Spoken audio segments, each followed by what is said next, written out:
I'm Coach Mickey, and I'm so glad that you've joined us. And if this is your first time joining us, come on in and make yourself comfortable. And for those of you that join us on a regular basis, I'm so glad that you do. I really appreciate the fact that you support all of our guests. And I love your comments, your questions, and your suggestions of having people on because that's what this YouTube channel is for. And this podcast is to bring in real stories from real people that you can identify with and maybe get a little something out of it. And today is no different because I met this gentleman at an event. I was in Atlantic City. It was a martial arts event. And we started talking. And what drew me to him out of a crowd of people was he was in a kilt. And I was like, love it. Love a person that can stand out and just be who they are as an individual. But then the more that we talked and I heard his story, I was like, I've got to have you on my podcast. And what really captured my interest in him and who he is was his quote. And I borrow it. I'm going to give him all the credit for it, but I do borrow this quote. He says, "Your approval is not my goal." So welcome with me today, Mark Dean. How are you? I'm good. How are you? Doing good. So I want to jump right in right from the beginning. You and I started, talking, and you had pointed out something that had happened with you physically, and your story was so compelling. I think it would be really insightful for a lot of people to hear it. So if you wouldn't mind just talking about that, that'd be great. Well, absolutely. Back when I was 19, just started in the martial arts into Taekwondo, and had a catastrophic knee injury. I was visiting another dojo, and I was much younger than the gentleman I was sparring, and he purposefully blew through the back of my knee with a very hard roundhouse. Um, Completely blew my knee apart, dislocated everything from the knee down 90 degrees inward. My kneecap was halfway up the outside of my knee, and the only thing left attached was the hamstring. Um, had the typical surgery. Surgeon told this 19-year-old that you'll never do martial arts again. You're going to have about a 40 or 50% recovery. You'll always walk with a limp, probably need a cane, and you're looking at knee replacement by the time you're in your 40s. That's a lot for a 19-year-old to hear that water skis, backpacks, bicycles, my legs were all my life there, just because I was so active. Um, and there's something that I've always kind of kept in my head my whole life that my father taught me at a very young age. You can either let a situation define you or develop you. And I decided to let that develop me. I snorkeled 2 to 3 miles a day with scuba fins. Before I went back to the doctor, he had already released me for PT and such, but I was snorkeling 3 miles a day, 2 to 3 miles a day with the swim team. And when I finally went into him, he goes, "Oh, wow. Um, we don't need to send you to PT. You're doing more on your own than my PT could do." Fast forward, I'm 56 years old. I still teach, compete, and study martial arts. I still have all my original parts, though that may change here soon. We tend to wear them out, but I'm still walking, I'm still running, I'm still backpacking. And you need to be real careful that doctors and big farm and such does not define your future. They honestly don't know enough about you at that point. You need to interview everyone that's going to be in your life that affects your life. I mean, you interview babysitters when they're coming in, because your kids are important. Someone house sits, you interview them. Why don't people interview these physicians and such that you're allowing to cut on you and to put you in a situation that will affect you for the whole rest of your life? Um, excuse me, I've had other physicians. I went in for an elbow issue much later on in life. And he saw the scar on my knee and he goes, "Oh, well, you shouldn't be doing martial arts. That's going to end soon." And I had my green belt in Okinawan Japanese system at that point. And 4 years later, when I earned my black belt, earned rank, I made an appointment with this doctor, went in, and they said, "Well, you have to have something wrong with you." I said, "Well, no, I just want an appointment with him." And they said, "Well, something has to be wrong." And personality that I am, I'm an ENFP personality type, you know, Robin Williams, George Carlin and stuff. I said, well, I got something leaking out my butt. And and so okay, well, we'll send you in. So I get in there and I have my bag with me, and this doctor comes in and he goes, so you got a problem south of the border there? I'm like, yeah, seems there's too many heads stuck up there. And he kind of, it took him back for a minute, and I took out my black belt and I handed it to him. And he goes, well, what's this? I said, 4 years ago, you told me I'd never do martial arts, that was short-lived. Not only have I obtained rank, but the dojo was handed over to me. Be careful what you tell people. If people actually believe every word that comes out of your mouth, you're going to squash a lot of dreams. So interview your surgeons, interview your doctors. This surgeon that I have now, he's very athletics driven. He's like, I'm not just there to alleviate your pain. I'm there to get your function back so you can do what you enjoy doing. Um, when I had my latest knee surgery, one doctor that I went to with one hospital system said, oh, be happy with what you've got, wear knee pads.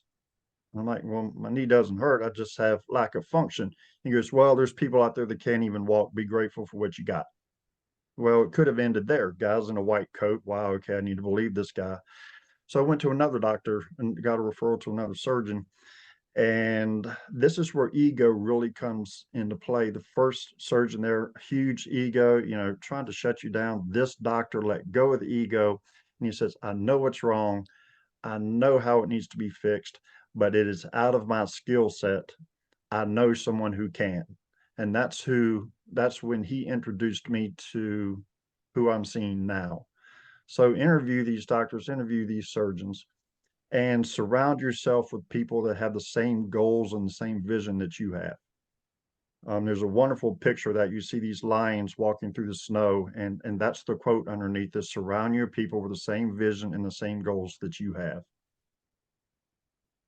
That is so true. We put a lot of faith into professionals, especially the medical industry, and to have something like that said to you at that age, could have been devastating. And the fact that you were strong enough and willing enough to not accept that as the end all answer. And then I have to think about how many people does it really affect that has never to even contemplated maybe there is something different. Maybe this isn't the end of my story. And the fact that you went out and researched and found and resonated with someone else that was on the same, like you said, same vision as you. I got it. So during all this time when you were healing, because they were, from what you had shared with me, they told me, you won't walk, you won't do this. What was the mindset? What did you have every day that was going through your mind that kept pushing you forward to not accept this as your reality of what they told you? Honestly, we use the term sensei all the time in martial arts, and it means one who has gone before. Well, there's many sensei in your life, and it's not just martial arts. My father, before I started martial arts, he had already had a quadruple bypass. And I saw him downstairs every morning. He ran about 3 miles a day, 50 feet at a time, back and forth in the basement, in the cold weather. And then he'd go outside and do it when it got a little bit warmer. I saw him there trying to lift what weights he can to get back in shape because the doctor said, oh, you need to take it easy. And I mean, he was to the point where they said, quit watching football and stuff, your blood pressure gets too high. And here he has this bypass. He was an engineer for GE, which was high stress. And he's down there just pounding the basement floor back and forth. And that was my sensei, the one who came before. I followed his example. Again, surround yourself with people with the same vision. So I'm like, if I can watch my dad do this, I can do this. I'm trying to fill his shoes. So that was the driving thing that just stayed in my head every morning. And those mornings when I didn't want to get up and go swimming, I'd go downstairs to get breakfast or whatever, and my dad would have my scuba fins hanging on the chair. Said, "Isn't there somewhere you're supposed to be?" Um, and the roles kind of reverse. You never know who's watching. My dad then developed cancer later on in life in his leg. They They removed his leg from just above the knee down. He couldn't sit for long periods of time, but when I had my black belt test, they rolled a big fluffy desk chair out on the examination floor and allowed him to sit there. He was the first one to ever sit through our test.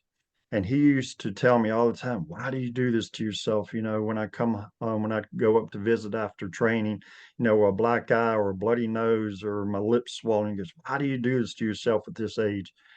He watched through the whole test. And at the end of the test, I went over and bowed to him and gave him my brown belt, and then thought, oh, I hope I don't have to take that back. I hope I actually got my black belt. And he stopped and he shook my hand. He got up, you know, wobbly, and says, I understand. I understand why you do it.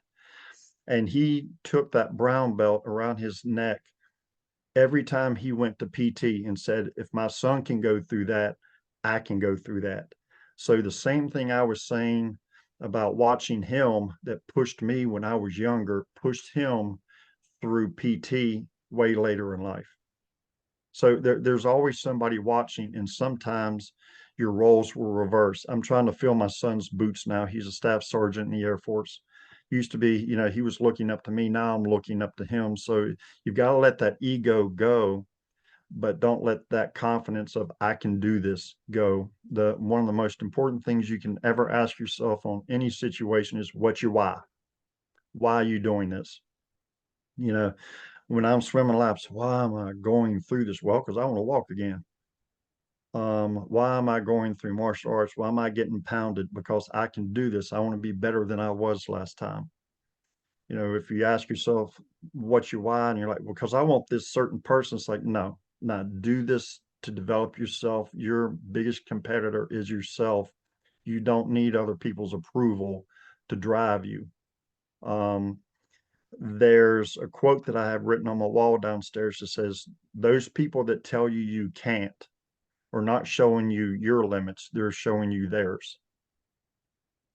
And that's something I try to remember is when someone's really trying to down you, they're typically uncomfortable with what you're doing because it's holding a mirror up in front of them. I don't know if you've ever gone crabbing before, but one of my favorite analogies is if you ever go crabbing over here on the East Coast, catch one crab, you got to put a lid on that bucket. It's going to crawl out every time. He'll be motivated. He'll get out. You catch 3 or 4 crabs, you can leave the lid off because those other crabs, instead of following that one crab's examples, will reach up and grab that crab and pull him back down every time. And they'll just keep doing that. They would much rather pull the other crab down than to follow his example. And all of them are capable of getting out, but they can't because they're too busy pulling the other guy down. And people are like that. And the people really need to watch out for that kind of toxicity. Wow. I just learned something. I love that analogy, and you are so right. You are so right. People will voice their opinions, they'll project what, like you said, their beliefs on you. And we just sometimes we just accept it instead of just being there on our own. I always tell my kids, the only person you're competing with is yourself. Be Exactly. better than you were yesterday. That's all you have to do. I said, I'm not asking you to be like anybody else. I'm asking you to be you and just be better than you were yesterday. And again, do one small thing that's going to get you closer to where you want to be in your goals. But I love that Absolutely. about the crabs, and you were absolutely so right. And I know you were an instructor, and I know you still you're in between teaching, but I can bet, and I bet you lunch on it. I guarantee your kids probably evolved and their lives changed so much just based on taking your martial arts experience or really whatever you were doing and then implementing these true life skills, because I think we miss that. We don't teach kids that, and a lot of people, adults, don't even get that. So I mean, that's pretty powerful and it's very profound. Thank you for sharing that. A big problem with society nowadays is they have broken apart the family structure. And when you still have, lack of a better term, a complete family, a lot of the males, say males in the family, want to be their son's best friend or gaming partner, not their father. My son will tell you that he came one day and said, "Dad, your job was not to make my life easy. It was to prepare me." And he goes, "And my life was not easy every time, but you did prepare me," which is why he's such a successful officer in the Air Force. Um, Again, your sons, your daughters are watching. You need to prepare them. You can still be friends with them, but you need to prepare them. Um, he comes back and tells me all the time, he goes, "Dad, that one day that you spent with me teaching me how to change my own brakes is why I'm now a crew chief on multi-million-dollar jets." He goes, "That lit a fire." So it can be some what you think is a small act. I've done these brakes all my life. It's no big deal for me, but to him, it was huge, and it set his career going. So where doctors and other people and even, fathers saying the wrong thing can really put out that light, a small little act or a small little word can really light a fire as well. Yeah, what we say to our kids is really important because they take that to heart, and probably more than people realize. And you're right, as as a parent, you're a mentor, and again, you're giving them the tools and the guidance. My son's in college now, and my daughter is long grown, and I've got grandkids. But I always look at that, he'll come to me and he'll say, "Well, what about this?" And I'm like, "Well, what do you think?" I can just give you the tools to guide you, but at the end, the choice is yours. I can't tell you what to do. You're at that point now where you evolve, where what the right choice is to make. And if it's something that just doesn't work out, then you move on and you use it and you utilize it and you learn from it and you go on to do the next best thing. And you're right, we're there to be mentors and guides, and not be their best friends. I see that too often, and then you see what the product of that is, just by the people they become. Right. And we become a lot of times in the dojo, the men and women in the dojo, not just the instructor, but the older people in the dojo sometimes feel that role of father or mother to some of these kids and teenagers that are missing them. I was bullied really bad growing up in high school. I was a band geek and computer nerd when computers were first coming out at a very athletic driven high school. Um, and again, developing versus defining. I was not going to be defined when I graduated. Hey, you remember Mark, the kid that everybody used to pick on? I let it develop me. And some of the people that were adversaries in high school, some of my best friends now. And so in martial arts, you'll see a lot of schools, and you hear officers say this as well. We love the fact that you are the people between these kids and them having to deal with us and us deal with them. I try to catch these kids before they either become bullies or teach them how not to be victims. Martial arts benefits both of them.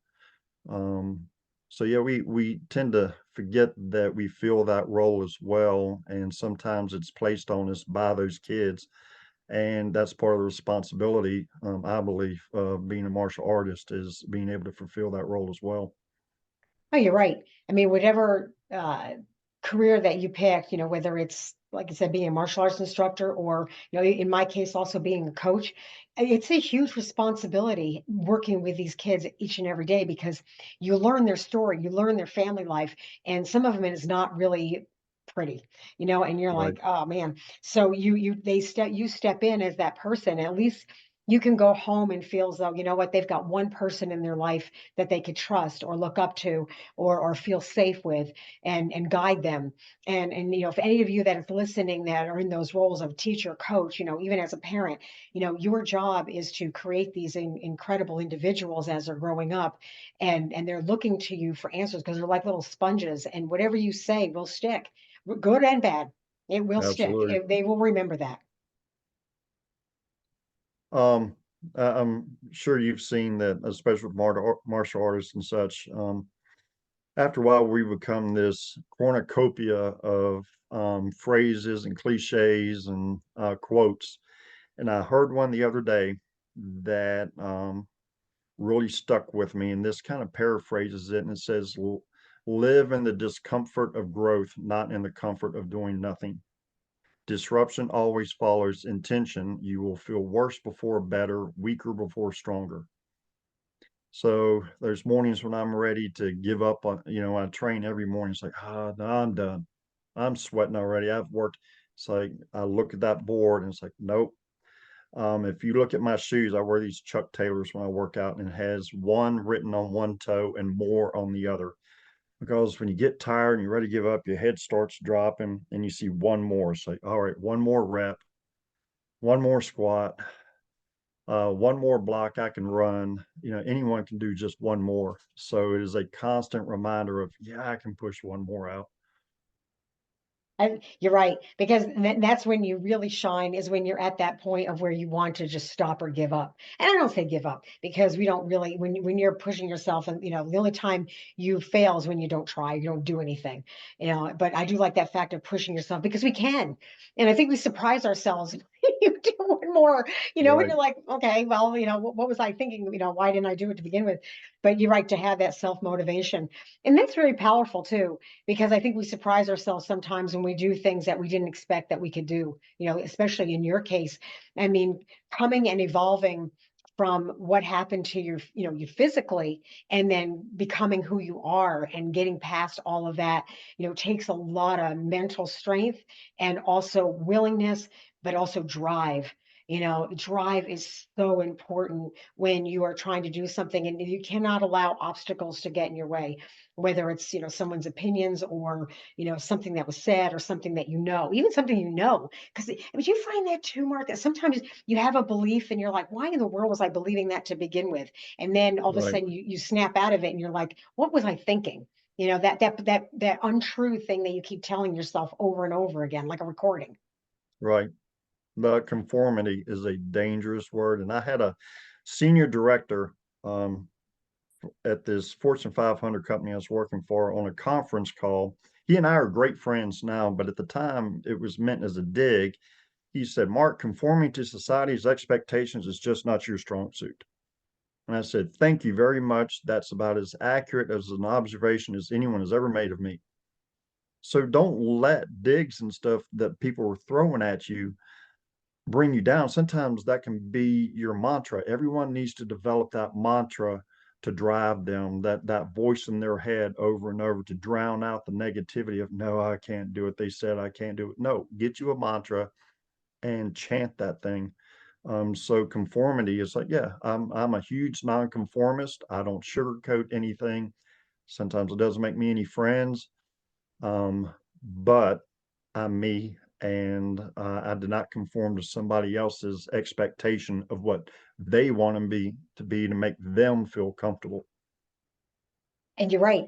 That really is what society does. It's like fill the, like you said, fill what the expectations are.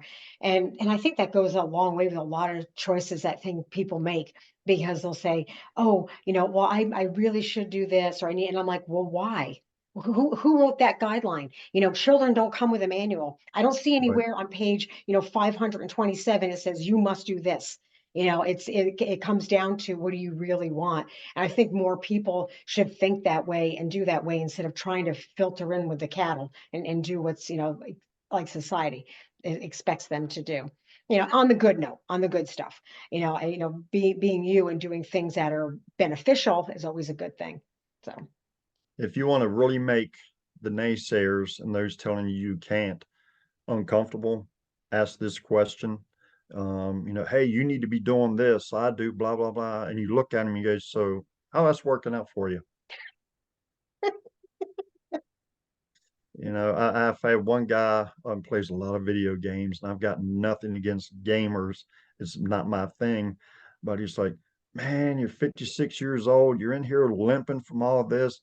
Why don't you just take it easy? Sit back, relax at night. And I look at him. I'm like, how's that working out for you? And he cocks his head. I'm like, 350 pounds. How's that working out for you? And said, now, if you want to move, let me know. I'll be your biggest cheerleader. I said, but nah, it's not for me. How's that working out for you? That one question can make a lot of people uncomfortable when you throw it back on them. yeah, because they don't know what to do with it. It's Right, like you said, it's so easy to project, your opinions and your thoughts onto other people, but when you have to face yourself, that's when all of a sudden you just see all this the haywire. You see all the sparks going off in Right. their head. Well, it has been so much fun having you on. Is there anything else you want to share or talk about? We got a few minutes, and I could sit here and talk all day with you because I love your insight and I love who you are and your outlook on life. I think it's amazing, and I am so glad that you had time and an opportunity to come on and share all this. I'm going to call them Markisms because I love it. I love everything that you talk about and what you stand for and what you do. I really think you're an incredible person, Mark. Thank you Oh, so thank much. you. But is there anything else you'd like to share? Sure. At one, it's funny you call them Markisms. That's what my girlfriend calls them, and she writes them down. She has a little book of Markisms. Um, saw this quote the other day that really rings true is success is determined by the judgment of others. Satisfaction is determined by you. I live in an old farmhouse and you go, I don't see how you can live that way. Well, it's my satisfaction. I'm happy doing it. My success in life, wow, why don't you have this degree or why don't you have this? This is other people placing judgment of my success on their ideals. Your satisfaction is far more important than the judgment of your success by others. And that's what I would leave with people is be satisfied, be happy. Thank you. Thank you so much. Well, and also I would like you to thank your son for serving. That is that's my I heartstrings, and appreciate it. everybody that's in the military. So please thank him for that. And thank you for being such a good dad and raising such an Well, thank you amazing very person much. yeah. So, all right, you guys, thank you so much for being with us. I know you got a lot out of this today, and please, please, please take a lot of this to heart. Think about it. This is good information. We can all use this. And again, the most courageous thing you can do is be yourself. And I will look forward to seeing you again. Until then, see ya. Thank you very much.